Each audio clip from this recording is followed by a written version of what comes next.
Eh bien bonjour, mon nom est Frédéric Boran et dans cette vidéo je vais vous parler du MCT, le modèle conceptuel des traitements, qui est le premier modèle important côté traitement pour Meurize. Alors voilà à quoi ressemble un MCT, donc on va voir en fait à quoi correspondent ces ronds et à quoi correspondent ces carrés. Voilà globalement à quoi ça ressemble. Le vocabulaire est très simple, vous avez ce qu'on appelle des événements, qui sont soit en amont, soit en aval de ce que l'on appelle des opérations. Donc concrètement, si vous voulez, vous avez des événements dits déclencheurs qui vont faire qu'une opération va démarrer après une synchronisation, donc ça on verra ce que c'est. Une opération sur un traitement va être détaillée en action, et à la fin de l'opération, vous avez des événements qui sont dits déclenchés via à cause ou grâce, comme vous voulez, à des règles d'émission. Donc on va voir ce que c'est que ces règles d'émission. Donc je reprends mon exemple.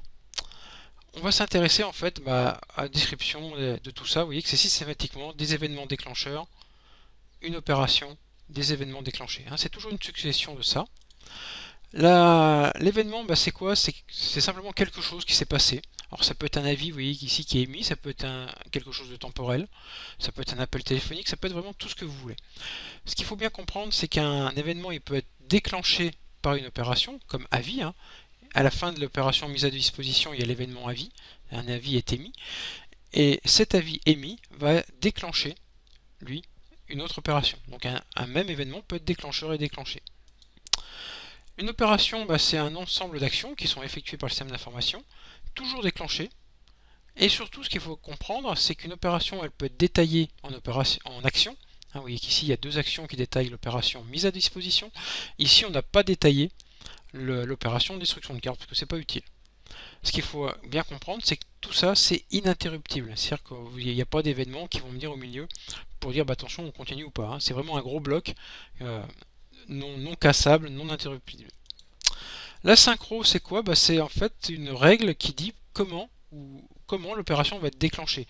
Typiquement ici, la demande de retrait et l'avis, s'il y a les deux, on fait la remise de carte. S'il n'y a que la demande de retrait, on fait la remise de carte. Donc on peut l'exprimer autrement, je vous laisse réfléchir là-dessus, mais voilà comment ça peut s'exprimer. Ici, on dit qu'il faut les deux pour que la destruction de carte ait lieu. Voilà, donc c'est pas l'un ou l'autre, c'est les deux. Ça implique donc forcément une attente, puisque si l'avis est émis mais qu'il n'y a pas le délai de 2 mois, tant qu'il n'y a pas les deux, il n'y aura pas de destruction de carte. Donc concrètement, il faudra que les deux événements déclencheurs aient lieu. Donc il y a une attente ici qui est représentée comme ça.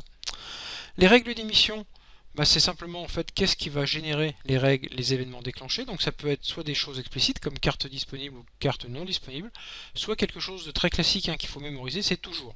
C'est-à-dire que systématiquement à la fin, on a la carte détruite par exemple pour l'opération de destruction de carte.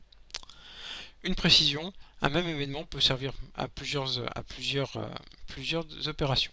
Voilà, donc ce qu'il faut retenir en fait, c'est vraiment ce schéma-là. Voilà. Retenez ça du MCT, retenez que c'est toujours un enchaînement, et vous verrez, vous ferez des MCT relativement facilement et relativement correct. Voilà, donc je vous invite à rejoindre mon site pour avoir des exercices, à vous abonner à ma chaîne et à me retrouver donc dans la prochaine vidéo qui traitera du modèle organisationnel des traitements. Merci.